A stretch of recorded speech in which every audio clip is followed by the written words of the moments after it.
2,000 subscribers. Really appreciate it. Hopefully, putting out some good content and stuff I'm learning and stuff that we're learning together and helping each other out. You guys are helping me as much as I'm helping you, for sure. Get lots of good comments. This is my second go around with YouTube. I did some videos about 6 years ago, and at that point didn't enjoy it. Had a lot of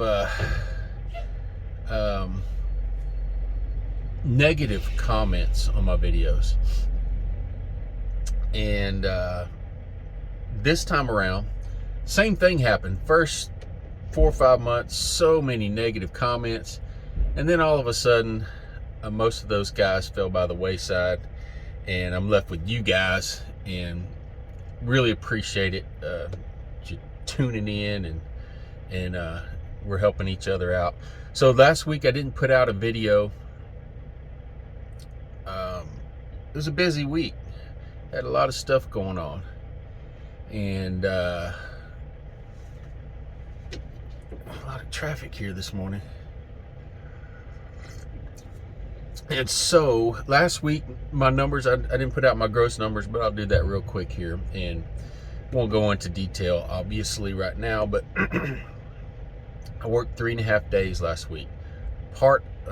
Few hours on Sunday, worked Monday and Tuesday, and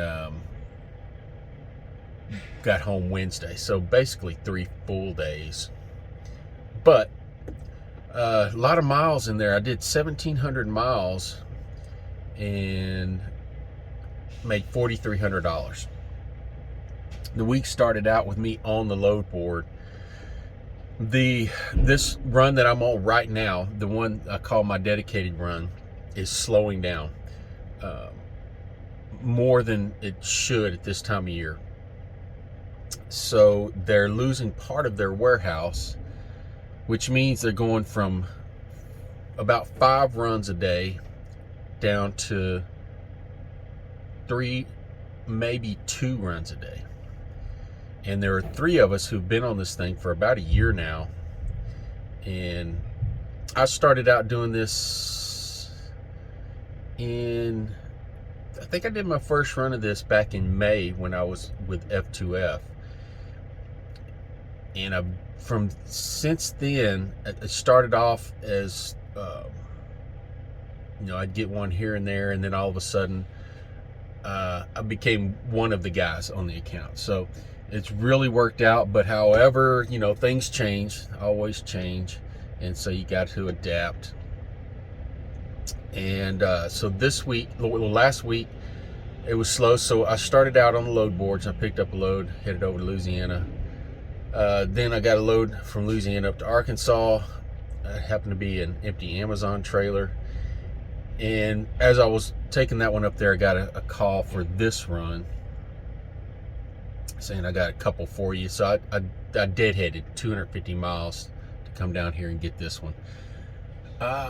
So that's what happened last week. A lot of deadhead miles. I got over 8 miles to the gallon, but only worked 3 days that week by design. I had things I had to do and things I had to plan for. So this week,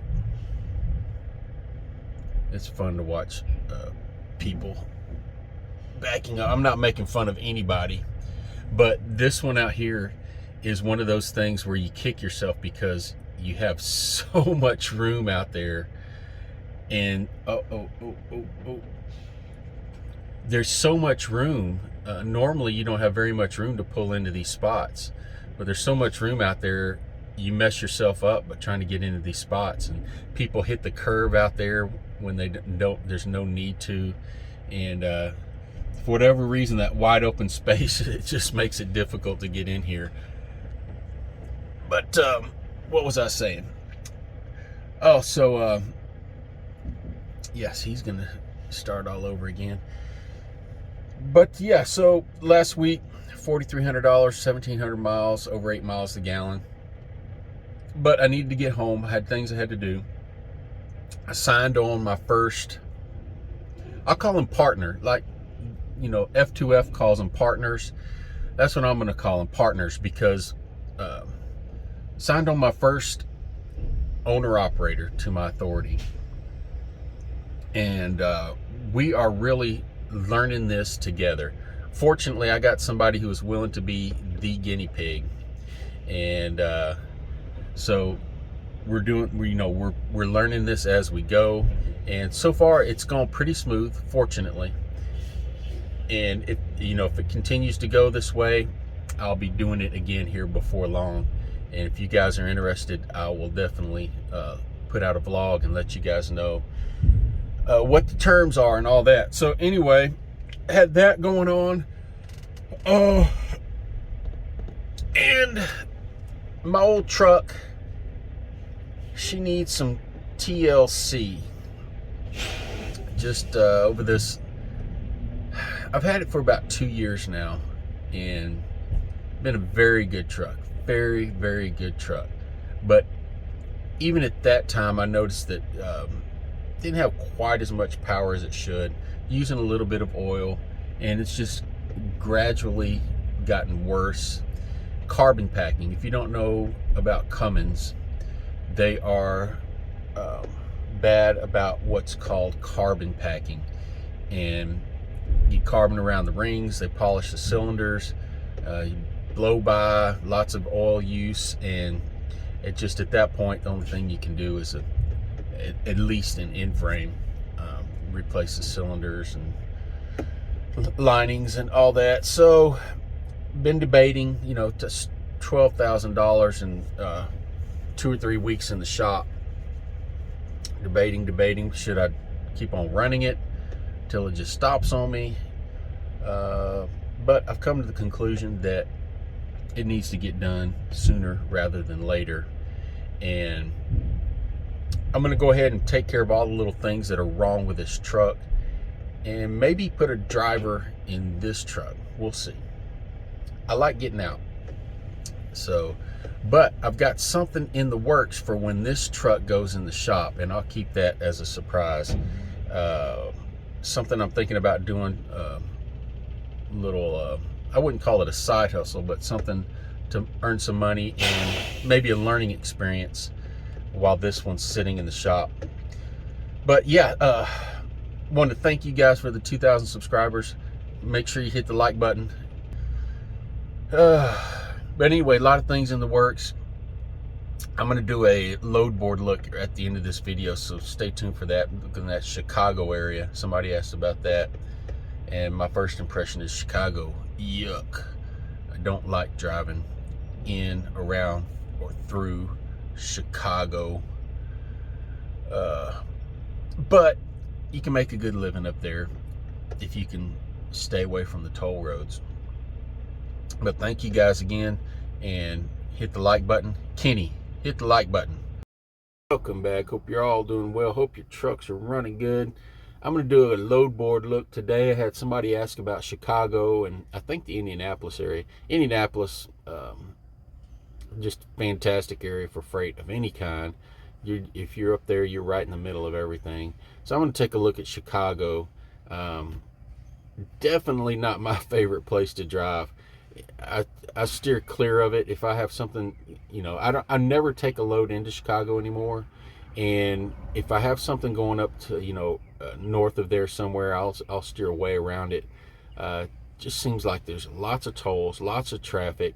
And then when you get into town, there's lots of low clearance bridges, lots of hard turns. So not my favorite place, but let's take a look here real quick. Lafayette, Indiana to Virginia. This is probably a loadout. Let's take a look. 7-day loadout. Pickup 24/7, 53-foot swing door drive van. $55,000 in insurance. That means you're gonna have to have $55,000 in trailer interchange. I've seen this going up for the past for about the last 7 or 8 months, steadily creeping up. When I first started, I had $20,000 in trailer interchange and never had anybody ask a question. And then all of a sudden it started going to 30, 40, and 50. Now this is the highest I've seen, 55,000. So it might be a brand new trailer or something. But yeah, they're going to pay you $200, and you get the use of their trailer for 7 days. That's what they call a loadout. Here's one, Niles to Pasadena, Texas. Probably another loadout. That would be a good one there. You can make some good money. South Bend, Indiana. The Sureway company, that's mainly what they do, loadouts and empty trailers. And what they'll do is they'll post a load over and over. This top one is Total Quality Logistics. They're one of the bigger companies out there. They're very well known. They don't normally pay a whole lot. They like to start everything at $2 a mile, and they don't like to go too far from there unless they're in a bind. But let's just take a look at this one, Indiana to California. It's a loadout trailer. Lots of loadout trailers coming out of there. And as you'll see, they'll post these loads over and over and over. I'll tell you what, let's get past the chaff here. We'll put the highest rate first. This is the DAT board, by the way. Okay. All right, Illinois to Washington. And let's take a look at this first one. It's paying $3 a mile, 30,000 pounds, not too heavy. It's 48, it's probably a flatbed load. Do not call if you have no chains and binders. Stack of chassis, chains, and binders required. Okay. So on the chassis loads, you will need chains and binders. They're not terribly difficult. Let's see here. Oh, there's one thing I'll mention about the chassis. I took a load of those one time, and it was supposed to be a drop and hook. I got there, they already had it strapped down, which was good. But when I got to the other end, the guy was asking me to unstrap it and park it in a certain area, and so he could unload it while I sat there and waited. And I told him, no, that's not going to happen. First of all, it wasn't my straps, so I'm not taking them off. And he got kind of upset. But when I looked, every other trailer, they dropped them off and done them the same way. So let's see, here's another one, Topeka to Oregon. It's a weird one. Need a 1-ton truck, mobile wash station. Okay, and here's a Landstar. For whatever reason, Landstar is really depressing the rates. They've got a lot of loads out here. And from what I've seen, man, they're the ones pressing the hardest for the rates to go down. This is another stack of chassis. Need 4 chains and 4 straps. Yeah, Landstar's rates are really terrible right now. Let's see.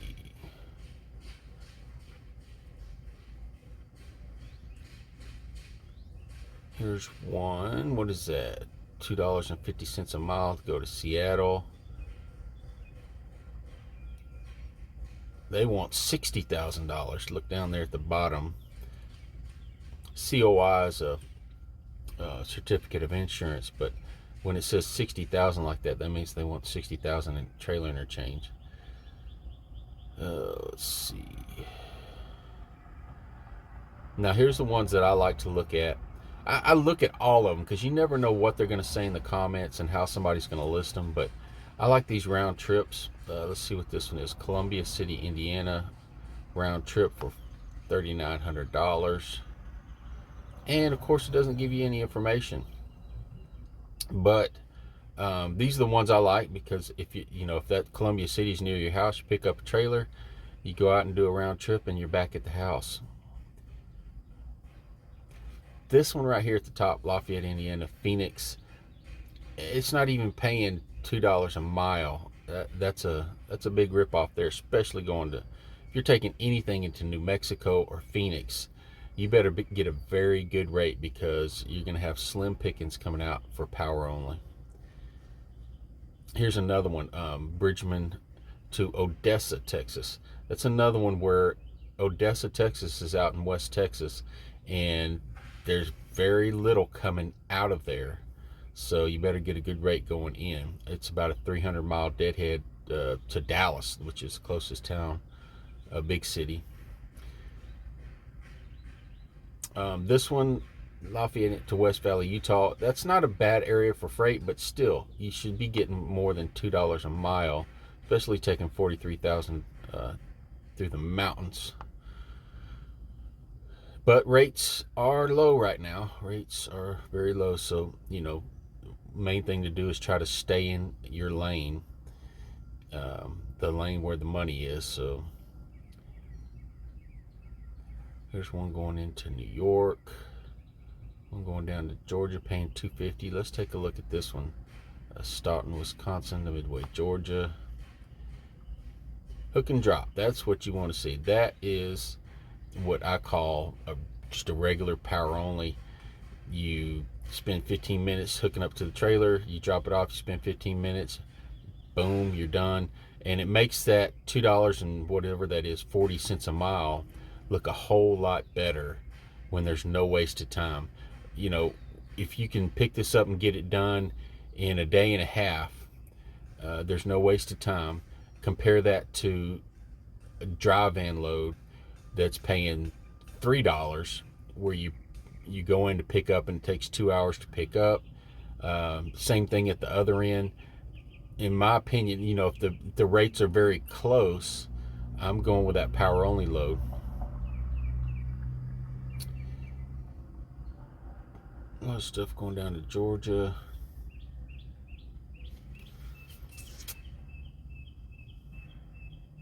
Jacksonville, that is another area. Florida. If you're taking anything into Florida, you better be getting a very good rate. Jacksonville, not so much. That's right up there at the top, the northern part of Florida. So there are a few loads coming out of Jacksonville, and you're not too far if you have to deadhead out of the state to get a load. So that one's not too terrible. But still, you should be getting $3 a mile at least. Yeah, these rates aren't looking that great. There's another one, Elkhart to Elkhart, round trip. So this one does have some information. So with these Swift loads, this one's picking up in Elkhart, Indiana. You go do a drop in Shippensburg, and you pick up an empty trailer and bring it back to Elkhart. It's basically what they're telling you. I don't know the mileage on that. Might be a good deal, might not be, but easy run at any case. Let's see. Now these are the runs that I like to do, but right now they're really not very good as far as the money goes. Taking stuff out to the Midwest or the West, this is going to Illinois to Nebraska. As you can see, the rate is still not good. And JB Hunt is one of those places where you're probably going to have to, when you book the load, then they're going to tell you, oh, you need to go over here to find an empty trailer to do a swap. And the same thing when you get back, it might become, make a $2.40 a mile load look more like $1.50. Okay, here's another one from Sureway. This one paying too much to be a loadout, so tow away. Let's go back and look at this one right here. A lot of companies have what they call quick pay. Some of them charge you 2, 3, 4%. There's a couple out there that don't charge you anything for quick pay. But if you're like me, sometimes I'm doing 7, 8, 9 loads in a week, and they may be from all different types of agents. That's the main reason I went with a factoring company. I just send my invoices to my factoring company. I don't have to worry about it anymore. If you're doing let's just say 7 loads a week, and they're all with different agencies, and you're trying to send invoices to all these people and then keep track of all of them, that can get to be a real pain in the butt, especially if a couple, don't pay you on time, and they're wondering where their invoices are, and you have to go dig them out and send them back to them. So that could become a pain in the butt, and that's why I factor. And here's what I'm going to look at, say this is what you typically see on the load boards. This one right here, Wabash to Chattanooga, it's basically $2 a mile, and that's what all carriers think that power only should pay. That's what they list them at. That's not what you should get this one at. That's just what they start listing them at. So be aware of that. If you look on the load board and everything's $2 a mile, don't get depressed. That's the normal thing. And I'll tell you, just like this run that I do a lot of times, it never hits the load board because the agent calls me, asks me if I want it first. So a lot of the really good loads aren't on the load boards, and a lot the ones that are hit the load boards don't stay there very long. So you have to be diligent and keep refreshing. There's a bunch of these going to Alabama.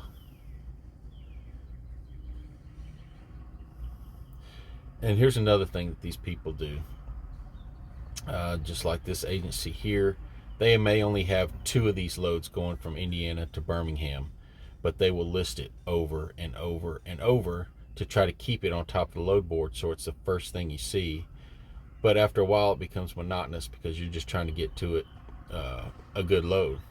Now here's a decent load right here. Fort Wayne, Indiana to St. Louis, Missouri, $372 miles and $900. Empty towaway trailer. Oh man, this is, it's not paying very much as far as the rate goes, but like I said many times, you can't think of power only like you do van. You pick this thing up 7 o'clock in the morning, you're in and out in 10 or 15 minutes.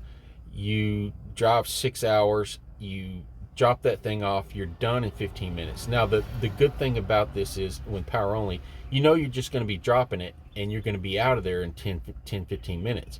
So it's much easier to go ahead and book that next load because you're sure of when you're going to get in and out.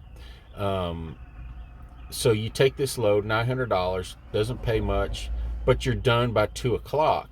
You pick up another power only load and you're back on the road and you're going. If this were a van load, I'd turn that down most of the time, because you go in at 7 o'clock to pick up, you leave out at 9. You might not even make it there before they close, and so you're waiting until the next morning. Let's see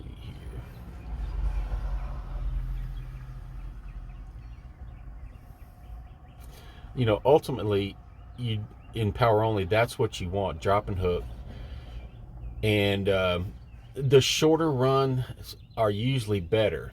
There's a point when it becomes just monotonous, but if you can do some 100-mile runs for $4 a mile and you're able to get several of those in, you can see where you can make some good money and you're not driving a whole lot. What's this? Lafayette, Indiana to Reno for $600. 53-foot reefer, no unit, with swing door, 7-day loadout. Okay, so it is a loadout, but it's a reefer with no unit.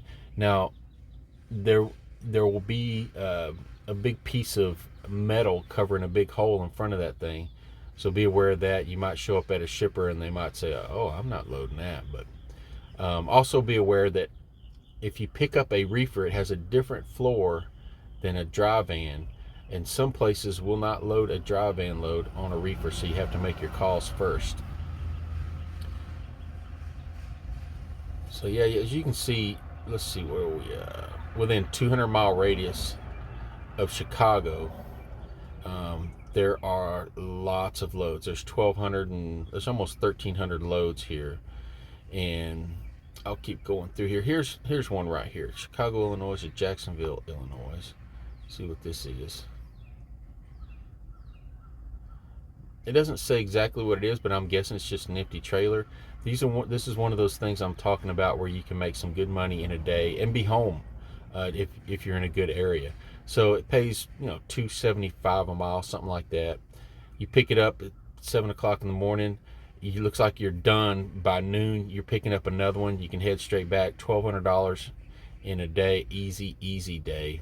You've gotten good fuel mileage. You didn't drive very far. Not heavy loads. So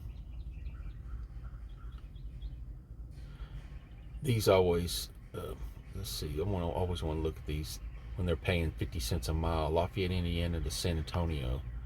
Let's see what we got. Power only, van, can load. So this is a loadout. They don't say loadout, but it does say can load. So they're going to pay you $550. Just that's 50 cents a mile starting out,